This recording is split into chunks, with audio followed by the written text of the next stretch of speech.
folks, can I bring us to a session once again? Welcome to, this is panel 3 of our Center for South Asian Studies annual symposium. Do I have it correct? Is this year 40 of this?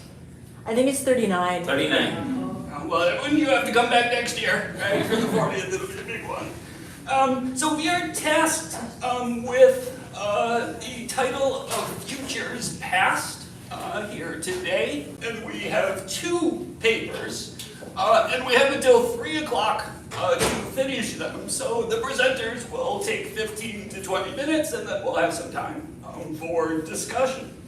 So first I'll call up, so we don't have a lot of time, so I'm not going to stand here and blather away and stand between the presenters and you. So first up we have Pandit, who is at the Cooper Union for the Advancement of Science and Art, and you can see on our large screen TVs here the title of his presentation. So please, Nanad. Thank you. Welcome. Thank you, everyone. I know it's a sort of sleepy afternoon session, so thank you for being here. And I wanted to kind of start with a couple of positioning things, the kind of knowing the audience now that I know, having heard some of you. Wanted to locate this work. One is that it's kind of part of a larger book project that I'm working on, which is on the history of the left in Bombay, and looking at, the project is called Bombay Radicals, and kind of trying to build a story of how the industrial sort of textile industry in Bombay led to the creation of a particular kind of radical politics that had resonance with the international as well as kind of the national story, anti-colonial story, but there's also something specific that's going on in Bombay. Right? So that's kind of that's one part of the project. The second thing is, I think intellectually, one of the kind of what might be surprising for people who are kind of not working in that specific micro area, not Bombay but history of the left, is that this problem of the idea of the suitability of the left or Marxism or radical politics to India. Right? I mean, in some sense that seems like a kind of obvious question, but somehow for academics certainly that question has never been resolved, with one kind of idea being that, of course, communism and Marxism are kind of ideas of the international, they're applicable to everyone, and then kind of the other one being that there is a particularity in India because of caste, because of languages, and because of religion, because of which, bringing again, depending on where you're kind of dropping the pin, that the idea is this is completely irrelevant for India, to, that it needs to be applied to India with a certain, significant modifications, right? And that's kind of the area. It seems really old because this conversation was also happening in the 20s and the 30s, right? But in some sense, the conversation never really been resolved, right? So that's partly the kind of area where this conversation is still sitting in, right? And it's funny, I actually only have one slide, right? This title is actually really big, and then there's only one slide, and I just want you to look at it. So if you kind of find yourself getting bored or distracted, you can always go back to this. It's just one quote, right? And this is I'll read part of the quote, but you can read the rest of it. The quote says, "The Pathan is an anomaly in Bombay. He still works under a feudal psychology. He still dreams of settling disputes by his own strength, fighting battles of manor houses as of old, catching forcibly the best girl he wants. He is essentially a product of feudal Afghanistan imported in a city that lives under a capitalist form of culture. Therefore, the Pathan does not fit in Bombay life." Right? So what I'm going to do is hopefully a very simple paper. It's just going to be about this quote. Right, so it's like 15 minutes of you just thinking about this, right? But I think what I'm going to do is try and kind of unpack the context in which this quote comes about, and that kind of helps us get a sense of what's going on in the left in Bombay at that time, right? So this quote, where is it coming from? These words are from by Shripad Dange, or S.A. Dange, one of the founders of the Communist Party of India in Bombay. Dange has been invited by this thing called the Bombay Riots Inquiry Committee of 1929. To respond to a questionnaire, and the questionnaire is asking a number of prominent citizens in the city to respond to this problem of fierce rioting between Hindus and Muslims in the city in 1929. Right? And especially the rioting was concentrated in the city's industrial neighborhoods. Right? So as one historian has recently, kind of a couple months ago, put it, the riots of 1929 inaugurated, quote, an era of unprecedented communal strife in colonial Bombay. Right? A series of Hindu-Muslim riots rocked the city in the following decade, important. Right? So now if you look at so-called reliable accounts, right? Reliable accounts will tell us that this decade that is 1929 to 1938, right, there were no less than 10 major riots in the city, right, just in Bombay alone. And they added up to a total of over 200 days of fighting, right, so over 10 years, more than half a year of fighting, right, the fighting was largely, again, between Hindus and Muslims. 550 or more were dead, and 4,500 were injured, and this is over the 10-year period. And despite this kind of very shocking numbers, the riots of 1929 were especially bloody. Right? So even within that, they really kind of stand out for how bloody they were. And the story of these riots begin on the 3rd of February, so early February 1929, with the so-called Pathan Hunt. Right? And Pathan Hunt has been written about a little bit, but I'm going to kind of try and throw some new light on it. So the Pathan Hunt is something that went on for 3 days. And just kind of as a background, most of you I think will know the Pathans are, of course, a kind of, Pashtuns also as they might be known, are a nomadic group of people who live in, who can hail from northwestern Pakistan and southern and eastern Afghanistan. And in the 20s, Bombay had a small but prominent community of Pathans living there. And they held a variety of jobs. They were kind of, they were doing things ranging from casual labor to money lending, right? And that kind of becomes important later. So, the Pathan Hunt of 1929 was sparked by rumors that Pathan men were kidnapping young children from Bombay to sacrifice them on the foundations of a bridge that is being constructed in Baroda, right? So it's weird, yes, I get it, right? So what is the connection between Bombay? Yes, I mean, all of those questions, I have those questions as well, right? It's several hours north of the city, right? So on February 3rd and 4th, as a result of this rumor, there were sporadic attacks on Pathans, some of whom were murdered by angry mobs of, one assumes parents, although I don't really know, right? And on the 5th of February, on the third day, a few Pathan leaders went to the police commissioner and they can ask for help. And the police commissioner sent about 100 armed troops. But by the time the troops kind of got there, the Pathans had also started retaliating, and so the kind of developed into a larger riot, first between predominantly Hindu workers and Pathans, and then kind of grew into a full-blown Hindu-Muslim riots where mosques and temples were targeted, religious processions and funeral processions were targeted as well. And these riots continued for about 10 days with over 150 people dead, including one police officer, one Mr. Priestley. I have not been able to trace his first name yet, but maybe I will. So it's Mr. Priestley who died from a stone that was hurled at his face, and that the dead British police officer then kind of leads to this inquiry, right, which the British Parliament is very excited about. Not excited, but interested in, shall we say, right? So now, chronology, right? Always important to understand the chronology. So let's try and understand it. The February riots came at the heels of a very successful general strike in Bombay's textile industry. So the February riots started in 1929, and roughly kind of the year before that, there was a huge and very successful general strike in Bombay's textile industry. The communist leaders of the Red Flag Union, so Dange, the kind of author of this line, right? He's one of the leaders and the chief organizers of this union. And they got all of the city's 150,000 textile workers in the city's 65 textile mills. All of them stopped work, right? And then alongside them, about 50,000 more railway and municipal workers and some other dock workers, etc. They also joined the strike. So it was a huge strike, 200,000 plus people. And it was, in many ways, it was the largest strike in the history of British India. That is an industrial strike at any rate, right? And the general strike itself was also not something that came out of thin air. It was the product of about 8 or 9 years of hard work by these communist organizers, right? Who had done a lot of work to organize the workers under the flag of this union, and also it kind of had some impetus, which I'm not going to talk about, but I can answer questions later, by the Simon Commission protests as well in the city. Although the protests were really weak, but they kind of helped. They helped the strike happen, right?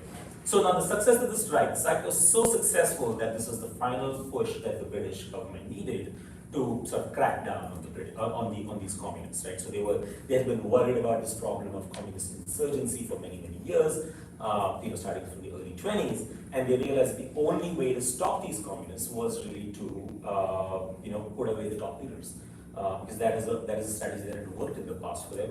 But the problem was, if they held juries in cities like Bombay or Calcutta, The problem, of course, was you could get an unfavorable verdict because people who might be sympathetic to the communists, right? So because of that, they decided that what they want to do is frame a subcontinent-wide, right? First time South Asia maybe can be invoked, although they didn't use that term, right? A subcontinent-wide conspiracy case. That's what they kind of frame, right? And they charge all the leading communist leaders from all over the subcontinent.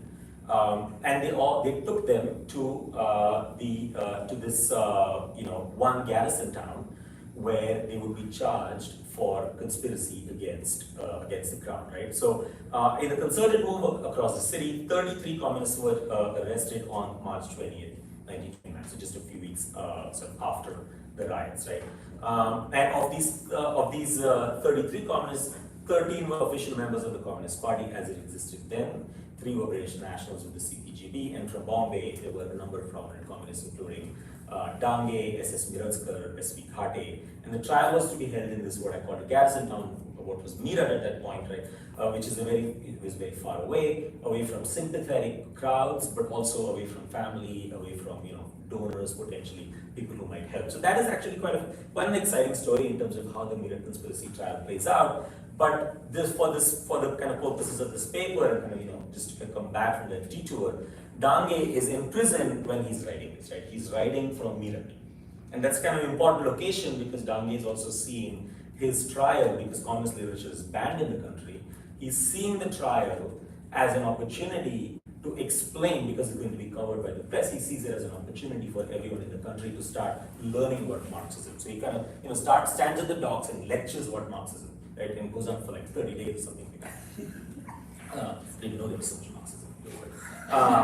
So the reason why I'm spending so much time establishing this timeline, right? So there's a Simon Commission, I briefly spoke about that, right? There's a general strike, and then there's the Pathans, followed by the Colonial riots, and followed by the Meerut arrests, and then the letter from Meerut, right? The reason why I'm doing this is because so that we can start thinking about what are some of the long-term and what are some of the short-term causes of these riots, right? Which is a question that was asked by the Inquiry Commission, right?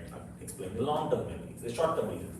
So now the easy argument to be made here is that we should be looking at Dange's response, right? The idea that the Pathan is an anomaly in Bombay, right? Let's go back to this. The Pathan is an anomaly, and naturally then the argument could be made is that I don't know, a version of it could be they were asking for it, right? That could be one version of thinking about it.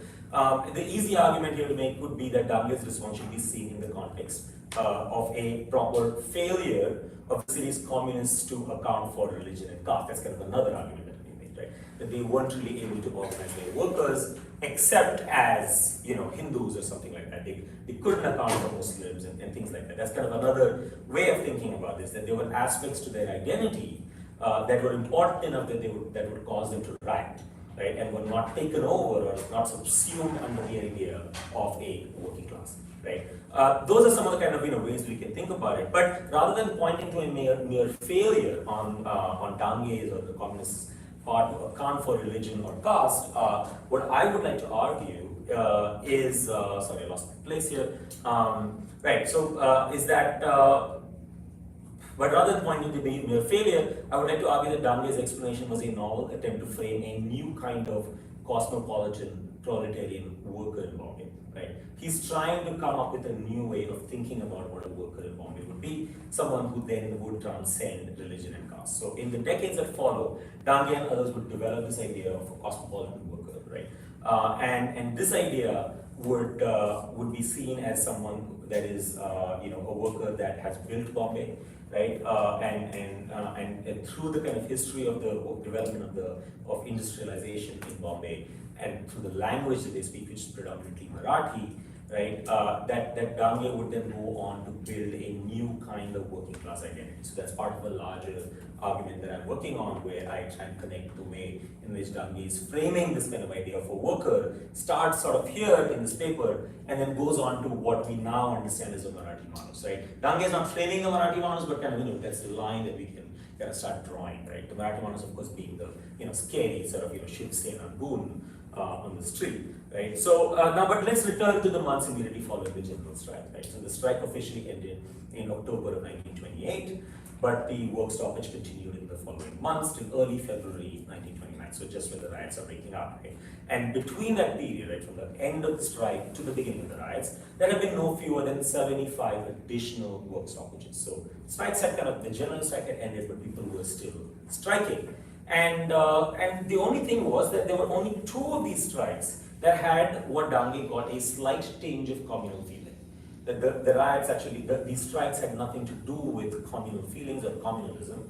And he explains in his response two examples, right? So one, he says, one incident happens in the Bradley Mills, something, a mill that is located in a Muslim neighborhood with a majority Hindu population.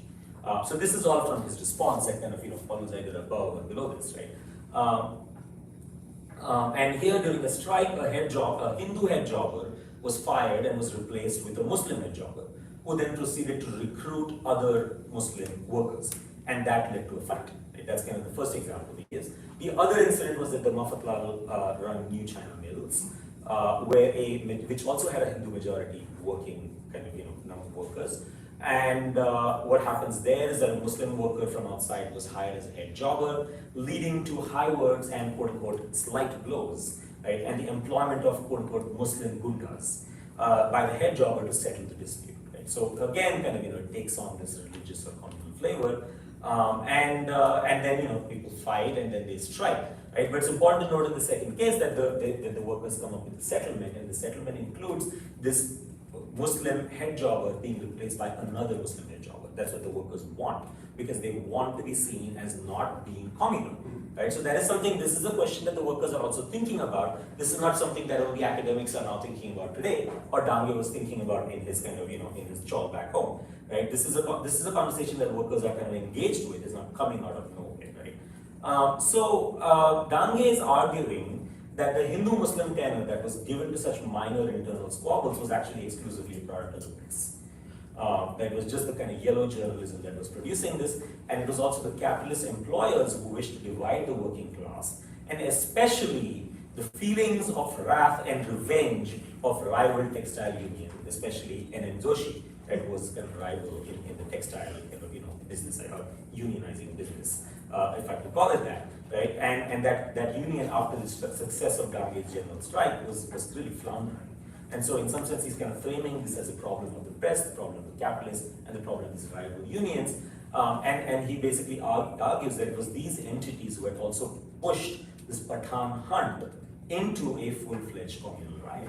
Right? So that's the argument that he lays out. And so now the Bombay Riots Inquiry Commission, of course, did not invite only Dange to respond, also invited many other people, including both Hindu and Muslim leaders and law enforcement, politicians, mill owners, other prominent citizens. Not all of these responses actually survive, but many of them do, and the ones that I'm looking at here are, at least to my argument, more interesting, right? But if you parse through all of them, you'll see that there are maybe two precipitating arguments that are presented by these respondents, right? And first is the specific role that the Pathans have played in the city, right? And the Pathans are playing the role of usurious moneylenders. They are moneylenders of last resort to people in the city. So because the workers are indebted to them, right, the argument is to then follow that they have resentment, right? And that's might lead to something like that, right? Now, of course, given that there was a 6-month-long general strike with no pay, then you can start making the argument, right, that moneylenders, of course, will be hated. The second argument is that there was an oil processing factory strike that also happened just before the riots, and because the strike had been ended by Pathan blacklegs or strike breakers, it led to another form of resentment among the workers because the Pathans had been working as strike breakers. But I mean, that it's interesting because strike breaking is not exclusively the domain of Pathans. It's also, America famously, during the 1928 general strike, is sending Dalit workers, basically making the argument that Dalits have nothing to benefit from supporting these companies, right? So there are Dalit workers who are also operating as strike breakers. So there is no anti-Dalit riot that is happening at this point, at least, right? It's only against these Pathans that then develops into a Muslim riot, right? So this argument, though, that it was this dual cause, that this was it was the indebtedness and it was the strike breaking. This is an argument that historians like Rajchandra have written extensively on this. They have adopted, right? But what is interesting is that Dange is outright rejecting these arguments in his response. He's basically saying that both of these are wrong, although, given what we know about Dange, given what has been written about him, this could actually work quite nicely as a sort of, vulgar class analysis, right? So it's kind of nice. I wish he had said that, it would make life easier, right? But he didn't actually. He makes a more complicated argument. So then there is the kind of other problem, which is the kidnapping scare, right? Where did that come from? The kidnapping scare, of course, is like many other rumors in South Asia. We don't really know where they come from, but somehow they are very powerful. It's not clear why this particular bridge in Baroda was important or what have you. There were other rumors that kind of came before that Pathans had been smuggling children to Sindh to be sacrificed. There's kind of part of a larger story there. Unclear if there's any truth to that, and I'm not interested in pursuing that kind of line of its kind of truthiness, as it were, right?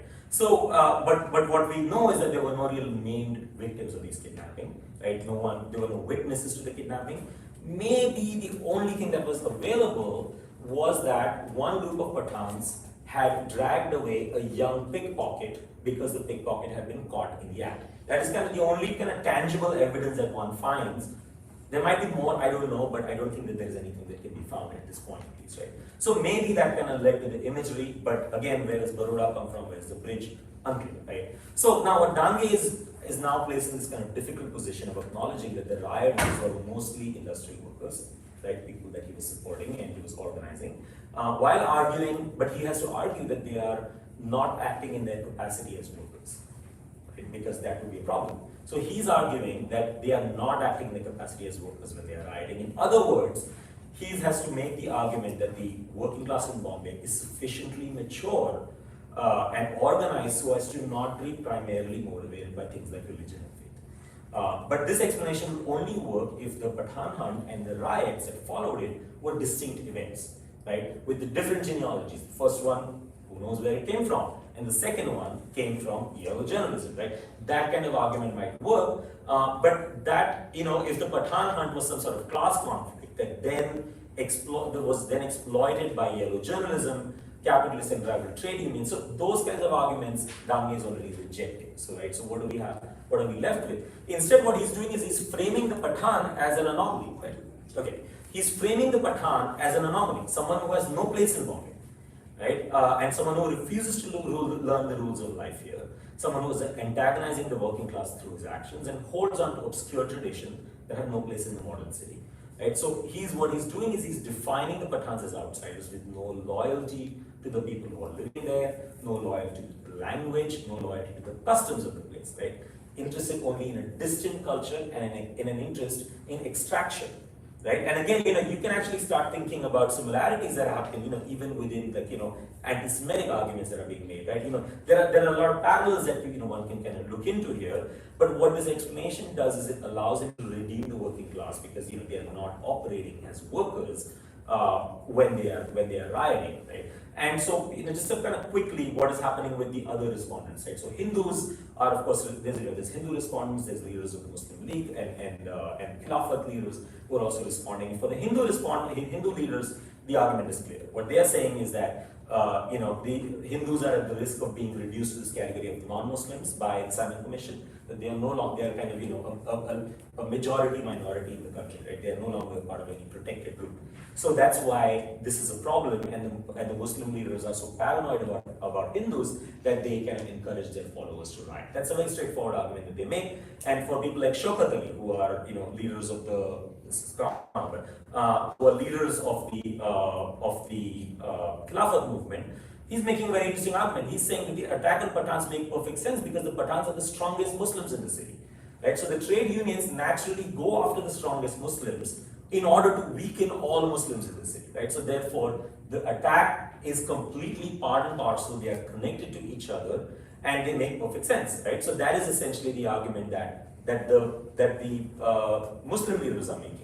And so what Dange has to do, and I'm kind of ending now here, Dange has to do is to absolve the workers while making sure to write them into the narrative as a working class of the city that is powering its most radical political activity. And by identifying the Pathan as an anomaly, what Dange is starting to do here is he's trying to define a different kind of worker, right? A worker who is essentially not doing these things, right? Someone who's actually fitting into the narrative of the city, right? And therefore, that becomes a cosmopolitanism of the world, right? It is not a cosmopolitanism that has to do with language or anything. Language does come in later, right? But here he's kind of framing this as someone who is completely embracing the culture of the city as being the worker of the city, and therefore able to escape all of these problems that one identifies with trying to organize workers under a kind of communist flag. And ultimately, kind of, I can answer questions about this, but that kind of, that's the line that I'm kind of trying to draw to the Marathi Manus as well, right? Where questions of indigeneity come in as well, questions of, who is actually local or native to the city,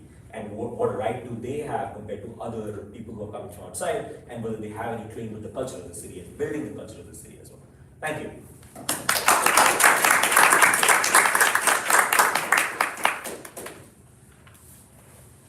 I'm speaking very fast. Well done. Yeah, thank you for that rich portrait. We're going to move to a second movement now, more recent movement. So we have with us a paper titled "The Future as Critique," and this is Tabinda Mahfooz at El Colegio de Mexico. And I need some help. technical help. She's the director and tech support at the same time. It's on the USB.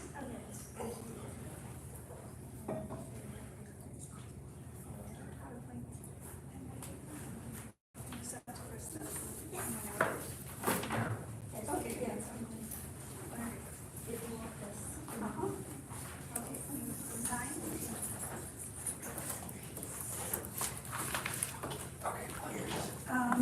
Hello everyone. How many of you speak Hindi or Urdu? Okay, great. Because I have a recitation by Tabinda Riots, so we can listen to it if you understand. I have Spanish subtitles that I added to my class, but I don't know how to. Okay, so I study politics, and so my talk, it's going to be about state, nationalism, and empire. You would think I wouldn't have to worry about literature, but it turns out because nationalism is this, it requires a mythology, and acts of imagination. So actually certain works of literature become very politically salient and have a great impact on people's imaginations of themselves and of the future. So basically when I first heard about this conference, the first thing I thought was, does South Asia even have a future? Like, is anyone because there's so much despair and depression, like if you have certain, maybe progressive values, if you're not a fascist or authoritarian, militarist, you would tend to be depressed, right? So the first thing I thought was, do we even have a future? And then I thought about the social movement in Pakistan, which is the Mahfooz movement, which I see as a great sign of hope. And so I began to think that, okay, what is their vision of the future? How do they see it? And so my talk is going to be about that, about how they see it, and I'm going to contrast it with Muslim nationalism, how it has conceived of the past and the future. And, okay, so basically, the Mahfooz movement, it arose in these areas, which are, they used to be known as the federally administered tribal areas. They fall between Pakistan and Afghanistan, and in 2018 they were integrated into the province of Khyber Pakhtunkhwa. So the Durand Line was a line constructed by the British in 1893. It has not yet been accepted by Afghanistan, including by the Taliban, who are supposedly allies of the Pakistani military. They also don't accept it. So the thing that this line did was that it divided the Pashtuns. So we know in South Asia that there are multiple linguistic communities, like the Bengalis and the Punjabis, who have been divided by the border. The Pashtuns were also divided between Pakistan and Afghanistan. And they actually also share a religion. In other provinces there were divisions of religion, but here it's basically the same linguistic community that's divided. So the context of the Mahfooz movement, it arose in 2018. There's a proximate cause and a long-term cause. So if we think of the long-term first, basically the Pakistani military strategy for Afghanistan has been this doctrine called strategic depth, right? So they basically want to have influence over Afghanistan so that India can't attack them from the west, right? They can protect that side of the border. So in Afghanistan, you know that in the 80s we had the Soviet-Afghan War, then a civil war, then the rise of the Taliban, and then the war on terror after 2001. What happened in this latest incarnation of this conflict during the War on Terror was that the Pakistani military received a huge amount of aid from the United States, right? Almost $33 billion. That's the amount that like Trump cites when he says do more or you haven't done enough. But it's probably more than that. And a lot of that money has gone into constructing a vast infrastructure of extrajudicial detention centers, right? So these people who lived in these tribal areas, the Pashtuns, they were caught in the crossfire between the Pakistani military and the militants, right? And they're sort of accused of playing a double game, the military, which is that they were protecting the good Taliban, the Taliban who are loyal to them are the good ones who they protect, and the bad ones are the ones who rebel against them or are outside the authority of the military. In this whole process, the ordinary people who were not armed were caught in the crossfire, right? And so there was a series of the kinds of human rights abuses. They go through extrajudicial disappearances, killings, there are landmines, so they're like children whose limbs are amputated. There was a displacement of people because there was it was the first time the military was sent to these tribal areas and stationed there. And people were evacuated from their villages. They're still living in refugee camps. They're called IDPs, or the internally displaced peoples. So there has been suffering on a massive scale in this area. And that's the context from which this movement arises. The proximate cause in 2018 was Nikita Mahfooz. He was a young Pashtun in Karachi. He was an aspiring model. He was killed by the police in an extrajudicial encounter. So that led to basically a sit-in in Islamabad. So first it was the Mahfooz tribesmen, and so they took a sit-in, they took like a caravan of people to Islamabad, and as they were going, they found that all the other tribes also joined them. So it went from becoming a movement of just the Mahfooz tribesmen to a Pashtun Tahaffuz movement. So it united all the tribes who had suffered similar, abuses by the military. What is happening today, like this morning when I checked Twitter, they made use of Twitter a lot because they were actually millennials. So they the people who, they were born after 2000, and the War on Terror started, War on Terror, quotes, in 2001. So they use social media a lot. So today what was happening is basically there's a sit-in in Chaman. Chaman is a town on the border in Balochistan. And the people who live here, they're basically the same people. And so when they used to cross the border, they just used their ID card. They didn't use a passport. And many of them don't have a passport. So suddenly the government has started to say, now you need passports to travel. And that affects their livelihood. It has a huge impact. So there has been like a mass protest, and it's 190 days of a sit-in in Chaman to protest this passport policy. And that kind of just shows us how young these borders are and how arbitrarily they divided people and how concretely they affect their livelihoods, right? So this is like one of the Pashtun Tahaffuz movement. It's an ongoing movement, so they support these kinds of causes that affect Pashtuns in that area. Okay, so my talk has 3 parts. First, I'll talk about Muslim nationalism, which is kind of the official narrative we consume in Pakistan. I'm from Pakistan. So that sees the future as a return of the golden age of empire, no? The second part is Fahmida Riaz. It's a poem by her called Tum Bilkul Hum Jaise Nikle. Have you heard it before? Okay. So she basically says that Hindutva and this Muslim nationalism, they're 2 sides of the same coin, and you're both idiots, basically. And then the Pashtun Tahaffuz movement, I call it the futurist critique. I could have called it anything else, the futurist struggle, the futurist skepticism. But basically the future is indeterminate and uncertain because of the geopolitical realignments in the region and the Cold War between China and the United States. There's a lot of uncertainty. Even with this militancy, there's uncertainty like who is sponsoring these militant attacks that continue to happen in these areas, right? So we don't actually know what the future will be like because it depends on the China and the US, like where the chips fall. The second part is it has to have constitutionalism from their viewpoint because constitutionalism is the pact that binds them to the federation. It's the promise of the state to them. And that includes federalism, democracy, and rights, human individual rights. And the third point is resistance to state and imperialist violence and exploitation. So they basically see the state as intimately linked to the imperial system, right? So if the Pakistani military's official narrative is we are the fortress of Islam, they might respond and say, you are the subcontractors of empire. And I think Vijay talked about yesterday about the Egyptians, right? Like, why doesn't Egypt take Israel in the ICJ, to the ICJ? And the Egyptian military and the Pakistani military, they're very similar, right? So recently when the Egyptian military was getting these billions of dollars to construct this Rafah, the corridor, we were all thinking in Pakistan that they must be drooling our generals, that we want this, like we want this deal. Because they're basically little subcontractors, these militaries. Hamza Alvi wrote about it a long time ago. He's a sociologist. And he said that the Pakistani leaders, after partition, they went to the United States first to try to get aid.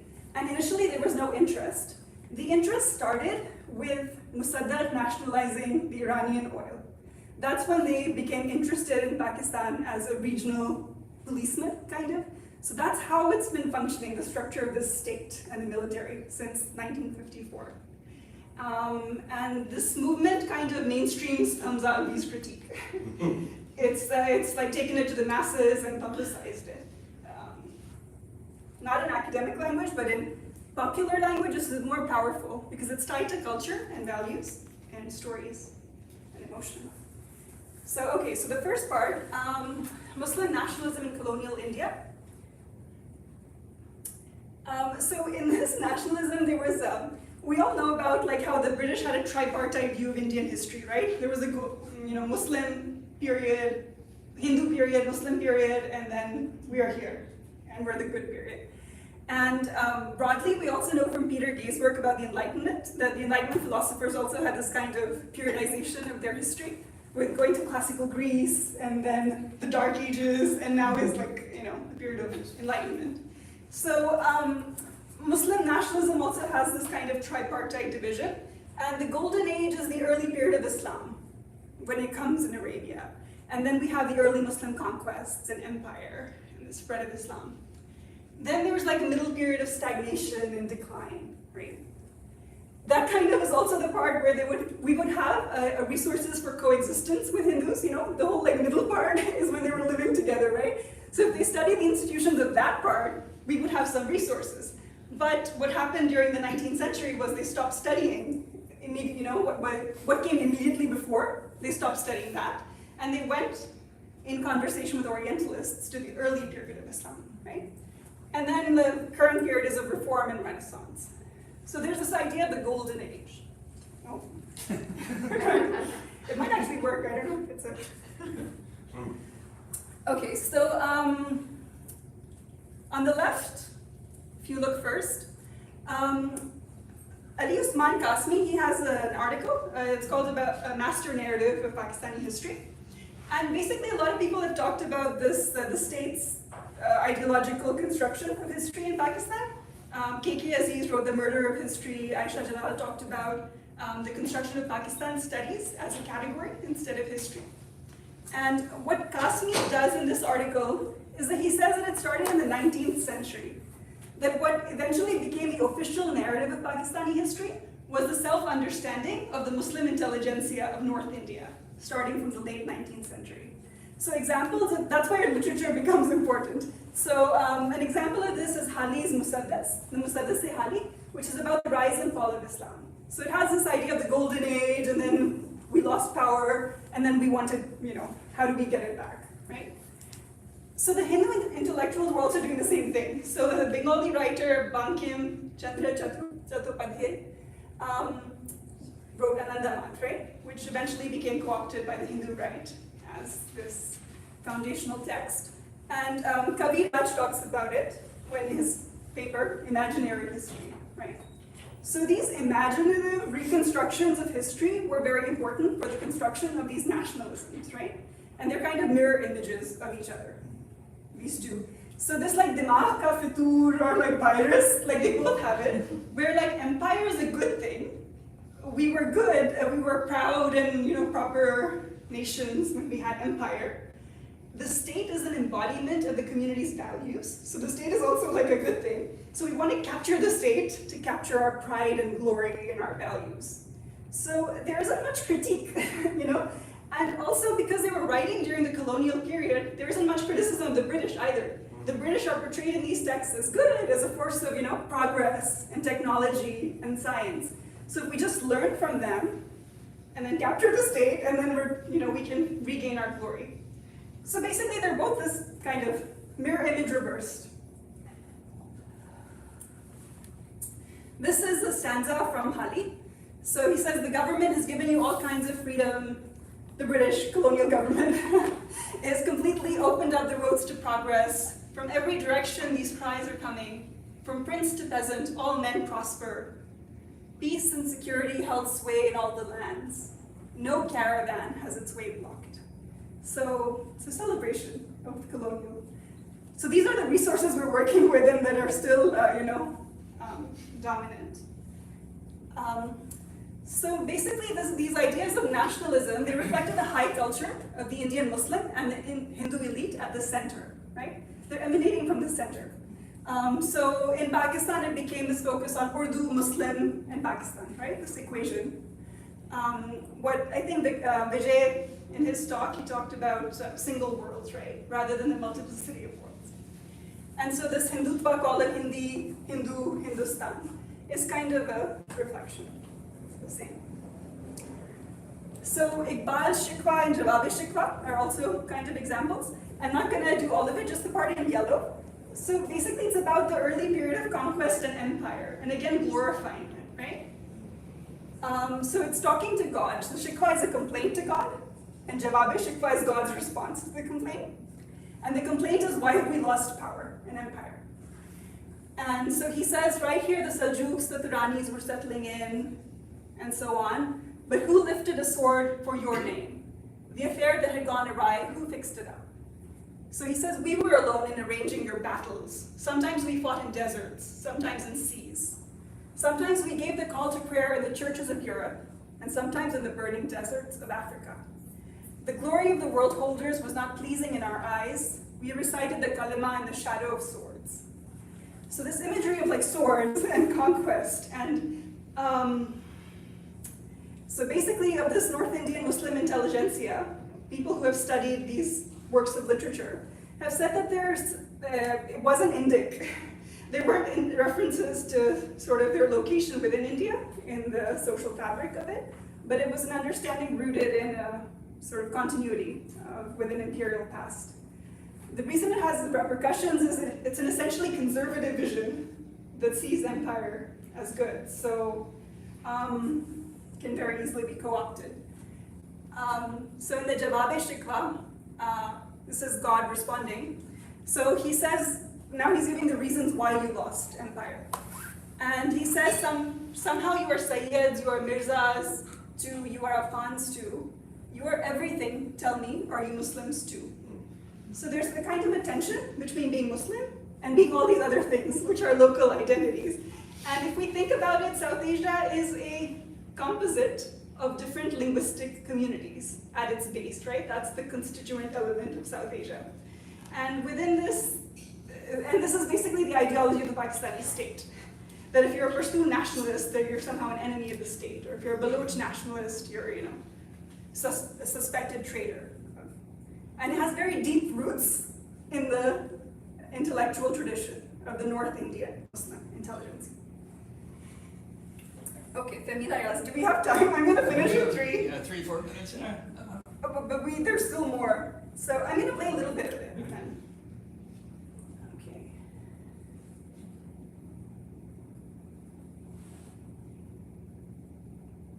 You know why it's not playing?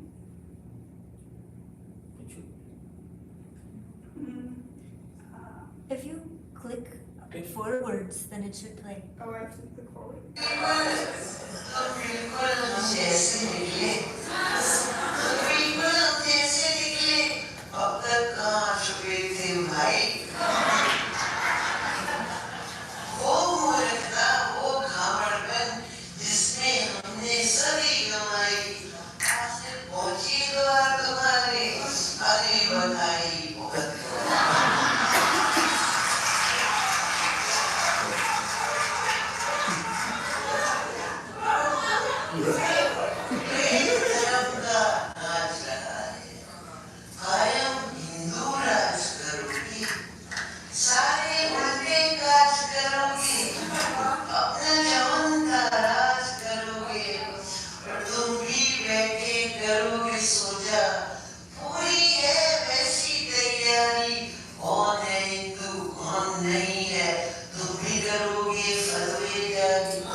हम लोग और नहीं थे भाई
So coming back to the Pathans movement, so the context in which they're operating, so the war on terror, none of these things kind of make sense, no? The golden age, what is this?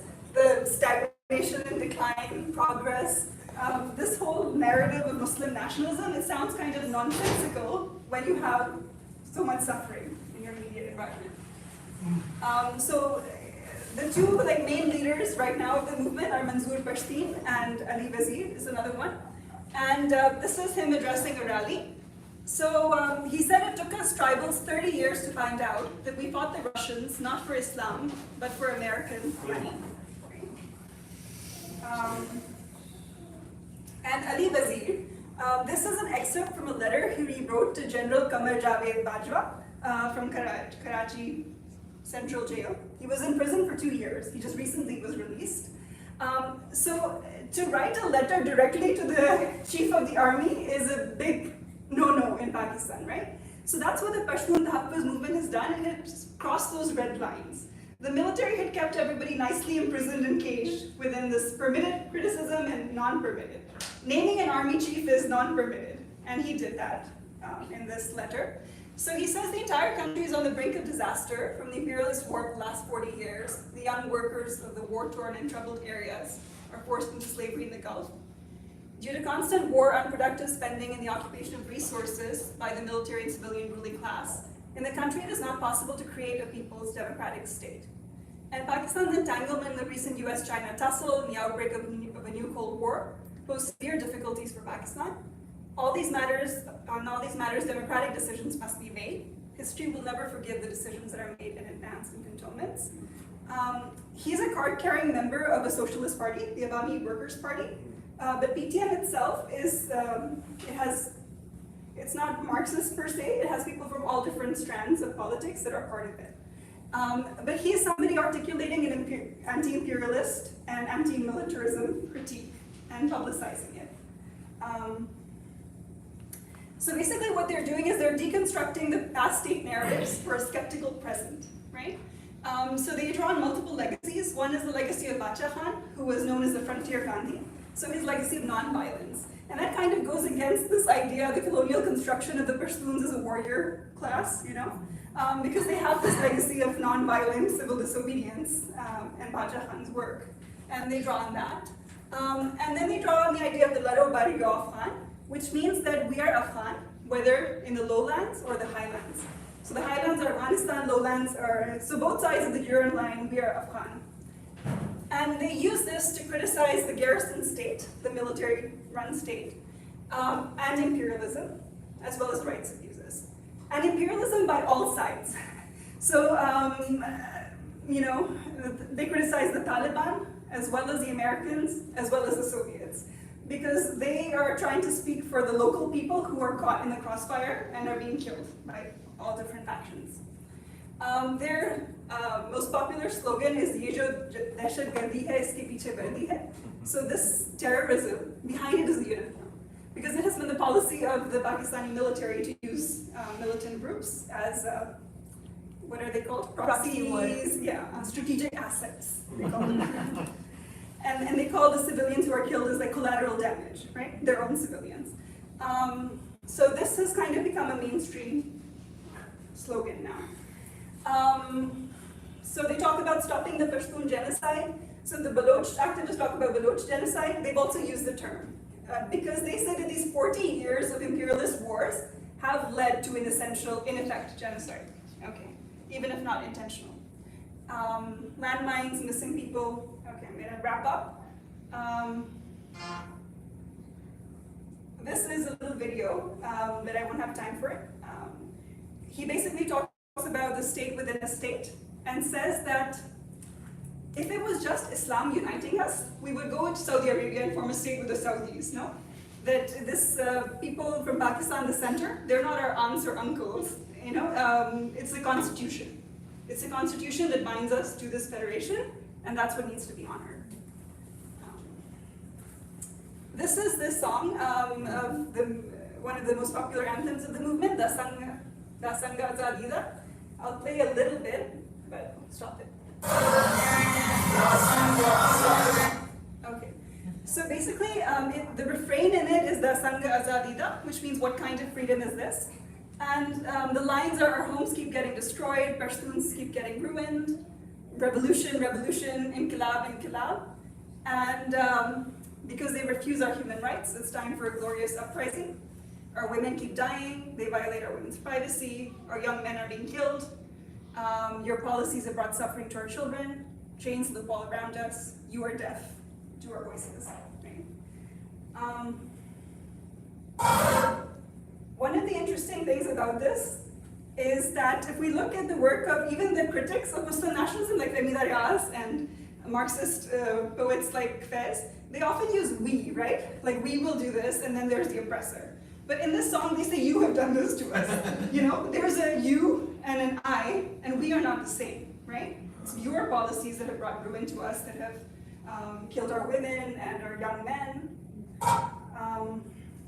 This is a tweet, I just want to show this line. I love this. He said, we, the Pashtuns, didn't land in Pakistan. Pakistan has landed on us. So it's Pakistan that has to prove its loyalty to us and not us, you know. Because many of these Pashtun nationalist leaders have been imprisoned for like decades, all their main leaders, since partition. So I would say Faisa, we love Faisa, right? But in his like Hum Dekhenge, he talks about hum mehkumo ke paun tale jab dharti dardar dhakegi aur ahle akam ke sarun par jab bijli karkegi उठेगा नल हक का नारा जो मैं भी हूँ और तुम भी हो और राज करेगी खल्क़े खुदा जो मैं भी हूँ और तुम भी हो. I would say this is a bit too optimistic. Like in the sense it creates a similarity and equality between me and you, but we are not oppressed in the same way. We at the center are not oppressed in the way as they are in the periphery, right? Even their progressive allies. So we perhaps need a recognition that you and I are not Muslim in the same way, and this recognition of difference. So just to loop back to what, this is the last slide, and so we're, so last, in Vijay's talk we were talking about, is it possible to have a South Asia region, right? And with the state of the nation states of Pakistan and India, or the state nations, states trying to create nations, there's very little hope, right? That because they're kind of in this symbiotic, toxic dance with each other, where Modi also needs, you know, he needs the Muslims as scapegoats, he needs the threat from Pakistan and portray them as terrorists to get votes, right? It works for him. And it works for the Pakistani military because they're running this business of, you know, subcontracting, you know, subcontractors for empire. So there's not much hope that this is going to lead to like regional integration. But if we look a step down at the linguistic nationalisms, right? Because South Asia is basically plurinational, right? Now in Latin America, many countries are moving towards like plurinationalist systems. So we have to also think of it as plurinational, rather than these either Muslim or nationalism or Hindutva. It's a plurinational territory. And this is where the resistance to the center is homogenizing nationalism and economic exploitation, resistance to class, empire, and there's a link between class, empire, and culture, right? And this is where we find the impact of it and the resistance to it. So maybe we need to move our gaze away from the nation states and towards the regions where the resistance is going to come from. And that might actually eventually lead to the South Asia region. Yeah.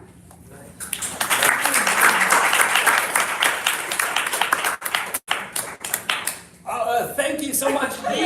Being the timekeeper feels so oppressive, frankly, because here I am imposing these artificial gauges on just really rich material. I know we're technically out of time, but can we have 5 minutes, dear director, to take some questions? Yes, we can have 5 minutes to take the questions. Thank you. So please, Nad, and yeah, to the. I apologize. I have to do the recitation. Sure. Yeah, please. Folks have lots of questions. I welcome them from the audience.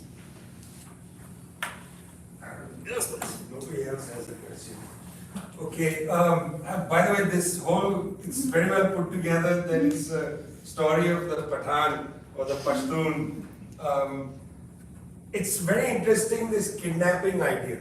Because by the way, this is not unfamiliar in today's Pakistan either. Exactly. In fact. Yeah, just go chai pakad lo. I was going to say the Nusrat's novel, no? It's a very interesting thing, this theme of the Pathan kidnapper. And I just want to put something on the table. The strike happens just after the British were defeated in the Third Afghan War. And there was a story, I have a vague memory. There was an English girl who was kidnapped in what is now, I think in Kohat or somewhere, by a Pathan. And this would have been right in 20 or 21. But this kidnapping has set in motion for 100 years. Till now in Delhi, people say Pathans will kidnap. And it's really quite an interesting thing. These stories keep coming back of the Pathan as a kidnapper. When I was a child, when we read Kabuliwala, which is written in the 19th century, it was kind of taught by liberal teachers as an antidote to this idea of the single Pathan man coming to lure children by dried fruit. So it's there in Pakistan also. It's not just India. It's all over the place. It's a racialization, no? It's a sedating rumor, you know. Yeah. Just a thought. Okay, so this might even, Aksar can also maybe chime in on this one. So with the recent, with all the Chinese activity, with the infrastructure and all of that through the corridor, so the recent attack, and so what do you think might China's stance be, or what would China be advising the Pakistani state? Meaning, like, do what we do in Xinjiang kind of thing, just crush this thing, or actually, start sort of engaging with them in a different constructive way because we still have our mutual interests here, something like that. So what do you think? Yeah. So basically there are two different groups. So for example, like with the Baloch, I think they have that kind of strategy. I knew somebody in the military, like who was a relative, and I once asked him about disappearances in Balochistan. And he said there are no disappearances. And he said that there's a very small population of Baloch and it's all outsiders creating. So they're basically they didn't deny completely, like they have an alternate reality. And I think their strategy with the Baloch is that they're numerically, it's a smaller population, so they can, by force, just repress them or ignore them and isolate them. This movement, Pashtun Tahafuz movement, they're also trying to build bridges with other ethnicities, so the Baloch as well as with the Sindhis. So it is a multi-ethnic movement now. But their strategy is always to divide the movements and to stop, because there was recently a march of the Baloch women against disappearances to Islamabad, right? And when Manzoor Pashtun, he tried to join them, that's when they arrested him, disappeared him, the agencies, and kept him. So they did not allow him to join his force with the Baloch. They want to keep them separate, right? With the Pashtuns, they have a slightly different approach because the Pashtuns are also integrated within the structure of the central state, right? In the Pakistani military, the Punjabis are the most dominant, but there are also Pashtuns in the highest ranks of the Pakistani military. These Pashtun Tapas movement, there's also a category of Pashtuns they call the Gul Khans, who are the kind of the colonial collaborators, with the center. So there's also a significant segment of the Pashtun population that is aligned with the central state, right? And they vote for Imran Khan and PTI, and they kind of believe in this Muslim nationalist narrative. And they feel ethnic nationalism is also a threat. So not all Pashtuns identify with ethnic nationalism, and the Pakistani state, they're integrated and have enough stakes in it, that the Pakistani military doesn't go hard after them, as hard as the Baloch. With the Baloch, it is extreme. They'll go to any extent, even like genocide. With the Pashtuns, there's they encounter a red line because they're also part of the state. So they have a certain amount of protection by having their own people inside the state. Last question, please. Yeah, so very interesting. I just have one small question. You mentioned this slogan, "Ye jo Dehshat Gardi." I mean, it got so much traction, and it also probably felt like a threat to them at some point. But recently, it's been appropriated by these PTI fans, right? They're now in their anti-state or anti-military, whatever they're doing.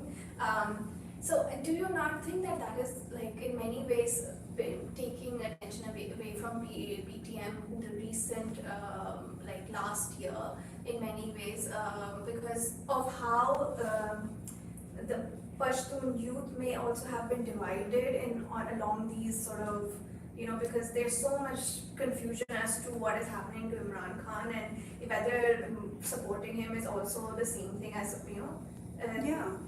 So we can't really say if they're taking attention. It all happens organically, right? It's out of anybody's hands how these struggles evolve, right? So with Imran Khan and PTI, the thing is that the military kind of brought him to power in 2018, right? And then they threw him out of power. And so the confusion there, they have turned against the military, and they've taken all of PTM's narrative, which was it was criminalized, and you're traitors. That's become the PTI narrative. So that's the largest party.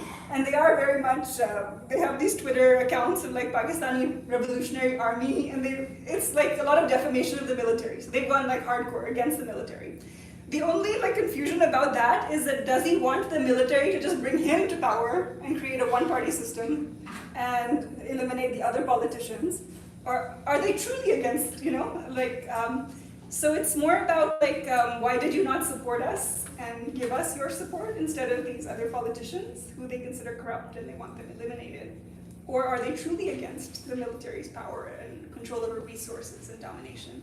So there's some people kind of distrust them on that. They are using the narrative for sure, which shows the power of the narrative because, yeah, whoever goes far enough then adopts it kind of. So it's become popular. We have a lot of rich content to come, so unfortunately we have to bring this panel to a close, but would you please